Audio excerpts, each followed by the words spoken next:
Hi, I'm Jackie and I'm here with Dr. Furman.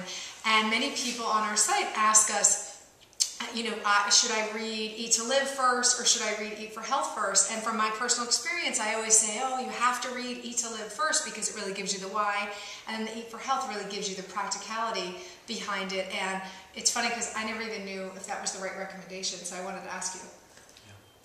Well, I wrote Eat to Live back about 10 years ago, and it came out in 2003. And it's changed people's lives. It's been very extremely successful, translated into multiple foreign languages, 17 printings. But Eat for Health, which was written more recently, it has a much higher rate of turning people over to make the change necessary, because logic and science isn't just enough for people. Because they make their decisions based on feelings and emotions. Unless you teach them sufficiently about how human addiction, how food addiction affects their ability to make judgments and to make choices, then they're not going to even move to the next level.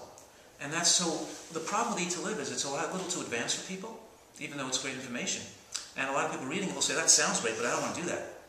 And now with Eat for Health, the amount of people that will really do it, read it and say, oh yeah, I can go into this in a few different steps. I don't have to jump in 100%. And yeah, and it hits them as to why all the myths and misinformation has caused them to think the way they do.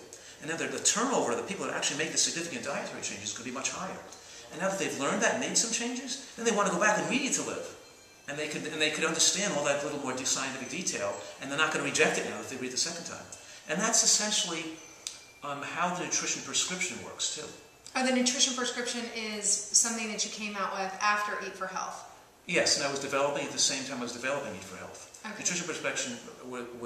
The nutrition prescription was years in the making. Developed it over a period of many years. And it's available at eatrightamerica.com, and it gives people the opportunity to take a computerized assessment that analyzes their particular risks, their family history, their blood tests, their actually what they do eat, what supplements they take, what symptoms they're feeling.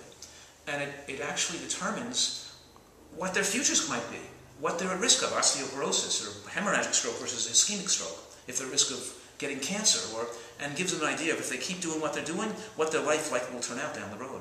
And that's very motivational, people have information, because then it tells them what exactly they have to change, and what are the most important things they would have to change to lower those risks. What if you're a person who is already eating healthy, but you didn't realize that with your conglomerate of information you presented, you're at high risk of a hemorrhagic stroke that could be caused by salt and not by eating meat.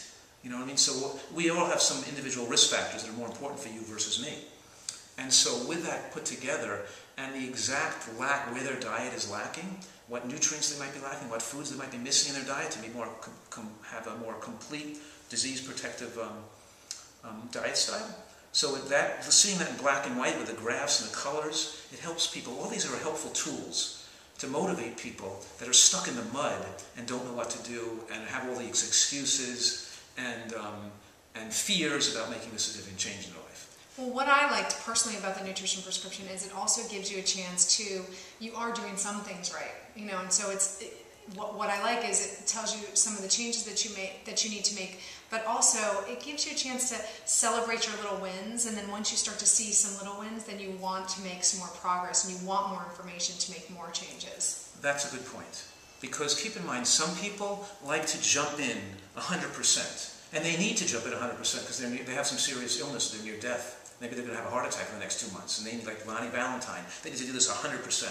Other people are relatively healthy, and they're not ready for that huge commitment, but they do have to make a significant change in their life. And so I think that we're developing the tools where people can really feel the information is customized to what their particular needs are. So there's less chance people will the worst thing is people just throw the whole thing out the door and not make any change, and then develop some severe medical condition.